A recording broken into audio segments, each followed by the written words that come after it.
Welcome to our channel. Today we how to manage sales with Salesforce step by step clearly.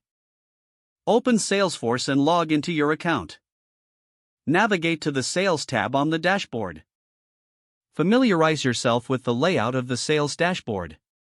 Click on the Leads section to start managing your leads. Review your current leads to identify high potential opportunities. Use the search bar to find specific leads by name or company. Click on a lead to open its record for detailed information. Update the lead status to reflect any recent interactions or follow-ups. Add notes to the lead record to keep track of important details. Next, navigate to the Accounts section to view your existing customers. Click on an account to review its history and recent activity. Use the information to better tailor your communication with the account. Now, move on to the Opportunities section to manage potential sales. Create a new opportunity by clicking on the New Opportunity button.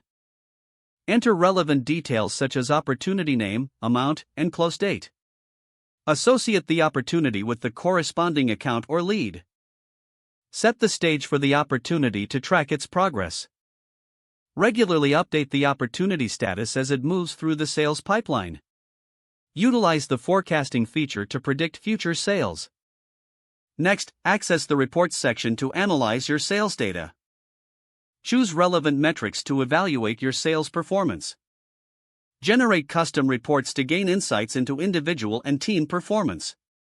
Regularly check your sales dashboard for real-time updates.